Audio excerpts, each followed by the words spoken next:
Hey family, Grand Rising. What's up, y'all? It is Sunday, March 18th, and we are 4 days away from yet another Mercury retrograde. And sorry, y'all, hold on. We are 4 days away from another retrograde, and we are also 4 days away from the real new year, right? Which is spring equinox. And I couldn't be more excited to celebrate the new year. A lot of things going on this week energetically, as well as in the solar system. Excuse me. And so I'm bringing you guys this video because we are going to talk about Mercury retrograde and what to expect, right? So I'm really starting to appreciate the understanding and the study of astrology, in that the true essence of studying planetary movements that go on in our solar system. Something is going on all the time, and we know as above so below, which basically means that oh my god, this phone is blowing me today, y'all. Everything that goes on in the solar system goes on inside of us. Okay, and if you don't know what that means, take this for example, right? Every day we wake up, right? Hold on. This is blowing me. Every day we wake up, and every day we go to sleep. Okay, every day the sun comes out, and every day the moon comes out as well, day and night. Okay. Oh, excuse me, freaking allergies. So every single day is happening with us in the solar system, as well as what's going on in our physical bodies. So you have to take into consideration the fact that Mercury retrograding is going to affect us. Now, you will then need to understand what Mercury resonates with. What is the ruler of Mercury, okay? And then you have to understand constellations, which also equal to astrology signs. And you have to understand what each astrological sign's components are, or what their attributes are, okay? So, let's put this now into fruition. So we have Mercury going into retrograde, March 22nd through April the 15th. Mercury is the closest planet to the sun, which means it does the most activity, which means that it's going to retrograde almost once a quarter, okay? So, last time we were in Mercury retrograde was last year, I believe in December to January, is when Mercury went into retrograde, okay? So, communication is what Mercury rules. Communication, and also it is the planet of the gods, okay? So get your lapis lazuli ready, okay? I normally wear my lapis lazuli almost every day, but I will definitely be wearing my lapis lazuli during this retrograde. Why? Because not only is lapis lazuli great for communication, but it's also the stone of the gods. It has the pyrite in it, and a lot of our ancestors were buried with it. It is considered to be a crown stone. Which means that, again, a lot of our ancestors were buried with lapis lazuli in their crowns, in like their headpieces. There was the stone lapis lazuli. Lapis lazuli is also in the Bible as well. So, you know, for my Christian people who have landed on this video, if you're watching this, lapis lazuli is also in the Bible, if that makes you feel a little bit more comfortable. All right. So Mercury rules communication. And communication is something that is always forever changing. It's always going on. It's always happening. Whether we're communicating by mouth, whether we are communicating through sound, whether we are communicating through frequency. Communication is always happening, okay? So with that being said, we have to take into consideration the fact that when we're looking at retrograde, we are going backwards, right? We are reflecting. Reflect, retrograde, which means to go backwards, okay? So because this retrograde is going in Aries, if you know about Aries, okay, then you know, and my mother is an Aries, so I know all about Aries, especially Aries women. Oh my God, y'all are so freaking difficult, okay? Y'all are so difficult to work with. Y'all have a heart of gold, but it's going to take everything in your power to work with that heart of gold, okay? Aries is a fire sign, all right? So there's going to be a lot of emotional, a lot of emotional situations happening, especially with your loved ones, especially with people that are really close to you. Even in business, you know, you really want to make sure you're communicating your wants and your needs through business as well as through your loved ones. And you have to also be willing to let some things go. So some people are going to have attitudes. Some people are going to be emotionally distressed. Some people are going to be downright bitchy and ugly as fuck. So it's going to be up to you to take it upon yourself to take the extra step to say, okay, woosah, relax, relate, release, right? Because you know Mercury is in retrograde. So you can't let it get the best of you. You cannot let it get the best of you because, you know, you may possibly have a friend that will turn their back on you quickly during Mercury retrograde for no reason. And then come, April 16th when we're out of retrograde, they'll be your best friend again and you were wondering what the fuck happened. Remember, Mercury's in retrograde and a lot of people that are on this video are going to have people that don't study astrology and that don't understand what is happening in the atmosphere, okay? Me, Shalom, I don't believe that there are actually planets. So when I look at planets in comparison to how we look at deities. And we know that deities are not real people. They are energetic forces of nature, right? So I believe that planets, okay, are energetic forces of nature. And they do affect how we move about through life. And I'm actually going to be doing a video that breaks down what each planet represents because I'm actually still researching and gathering all my info because again, this is something, it's not new to me. I'm very aware of astrology and planets, but now that I'm awakened and I have a third eye, like my third eye is like opening more and more and more, I'm now starting to understand, again, the energetic forces of nature, which also not only include deities, okay, that we personify, but they also include planets in which we personify as well. Right? We look at planets as these sphere-like tangible things that are sitting and floating, okay, in outer space somewhere, and they orbit the Earth. Okay, that is what we've been taught by science, by NASA. Excuse me, that planets are these places where other ETs, extraterrestrials, will possibly live, and that they can inhabit these places. I honestly don't really believe that we have planets. I believe that again, planets are energetic forces of nature that we use in order to help us to navigate through life. Hence why they don't want you to study astrology in religions. Because they don't want you to be able to have the power over your own life. They want you to look outside of yourself. They want you to look outside of something else.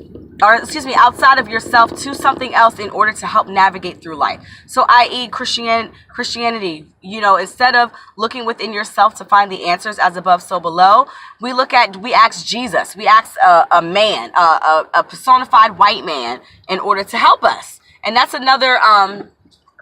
situation for another day. I'm sorry, y'all. My phone keeps falling. That is another situation for another day.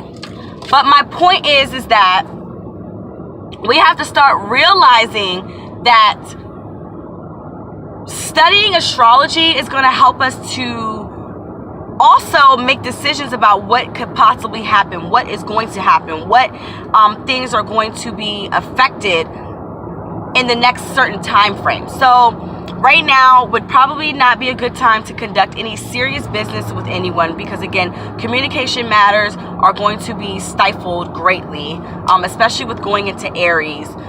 You know, there's going to be a lot of misunderstandings between people. There's going to be a lot of miscommunications between people, again, with doing business especially, and with loved ones. But we're talking on the more career side of things. You know, you're going to want to make moves. You're going to want to motivate, but there's going to be a disconnect between you trying to make the moves and you trying to motivate, because you have that Aries energy blocking. And with the retrograde, with the retrograde is going to be blocking the energetic forces of the fire sign of Aries. Aries is a very motivated person. Once the Aries say they're going to do something, they're going to do that shit. It's going to happen. But because of retrograde, it's going to make you like literally like not. It's going to make you go backwards. So in order to fight through this Mercury retrograde that's coming up for the next 3 or so weeks, you're going to really need to cleanse yourself. I took a really good spiritual bath last night. I'm going to do some manifestation work tonight for the new moon, i.e. new moon is tonight, you guys. So make sure you do your manifestation work, okay, tonight. Also, you want to have your lapis lazuli. You want to have your tourmalines, anything dark that's going to root you to your kundalini rising. You really want to make sure that you're rooting yourself, but you're also using your communication stones. So sodalite, lapis lazuli, all of your blue stones, those are going to help you. Blue kyanite even, that's going to help you speak your truth, really communicate well. But you also want to ground yourself in that communication to make sure that, you know, you are speaking with love and light. You're not speaking with anger. You're not speaking with, you know, any attitudes or anything like that. You just want to make sure that you're communicating well. Also, rhodonite. Rhodonite is a great communication stone. It's communication of love. So love, and it's reciprocated from one person to another. So, for example, if you're in a relationship right now with someone during retrograde, there's going to be a lot of misunderstandings, you know, between you and that loved one. Maybe someone in the relationship feels like you don't love them, or you're treating them a certain way, or you have an attitude towards them for whatever reason.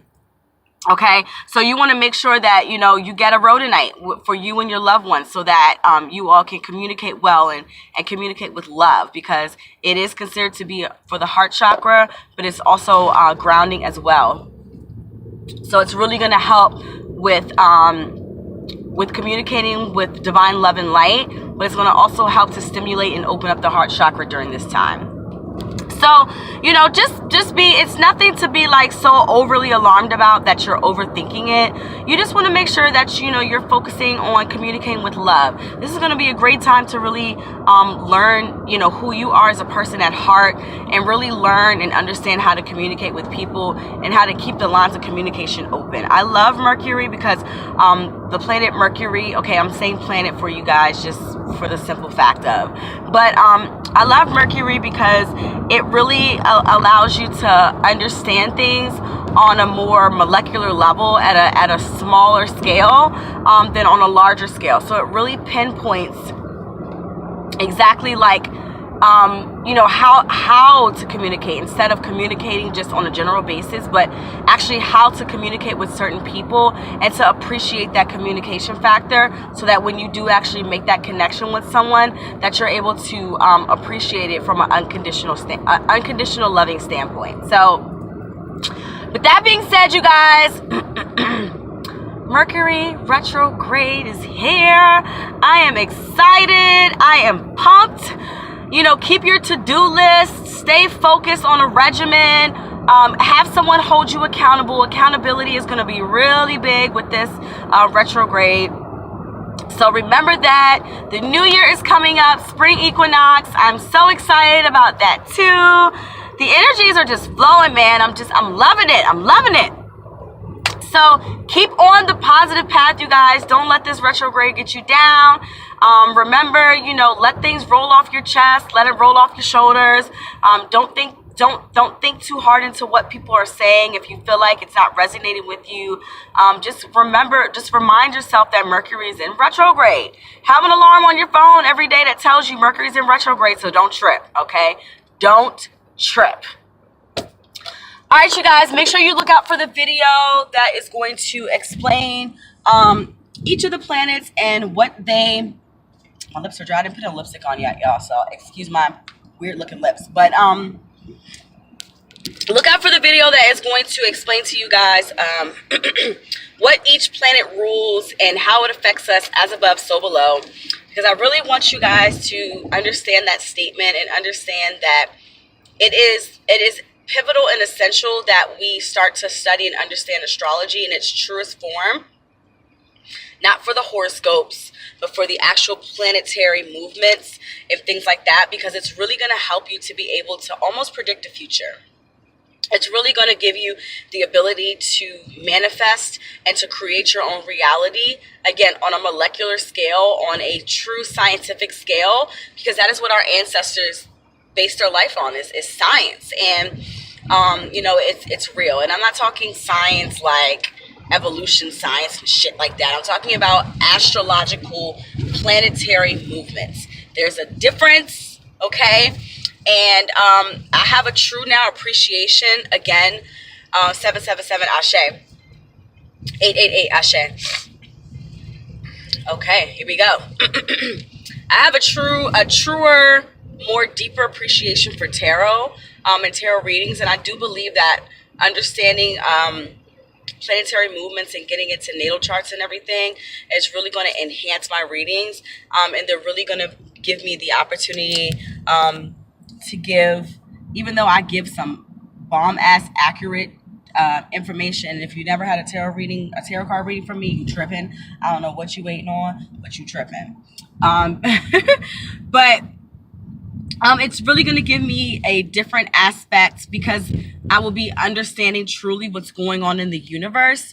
Then I will be able to really understand like what what a situation has in the cracks and the crevices, like those little small details that we may miss sometimes. So that's what I'm looking forward to, is really diving deep, like my boy Infinite Waters. We're diving deep, right? Diving deep into the as above, so below, because I truly believe in that, and I truly do understand now that everything that happens in the solar system happens in our bodies. So namaste, you guys. Peace, love, and blessings to you all. I do have a video that's already uploaded, but I'm waiting to release it. It is about how to include your children in your spiritual walk. So yes, my on Rahu, Ohanru. I keep on saying that wrong. Ohanru. My Ohanru. That means family in the meta nature. So I just want to say that. And I know I fucked it up on the other video, because I listened back to it and I was like, oh my God, I done messed this damn word up. I keep on messing it up. So I'm sorry, ancestors. It's Ohanru. So Demudo's Tanito, which means grand rising. If you guys don't know, Ohanru means family in the meta nature. Nasut is king. Hemp Nasut is queen, right? So I'm just so happy that I'm starting to learn another language, starting to learn the language of my ancestors, all right? So we could communicate and start getting shit on the ball. All right, you guys, I love you so much. Thanks for watching, and I'll check you guys in the next video. Peace.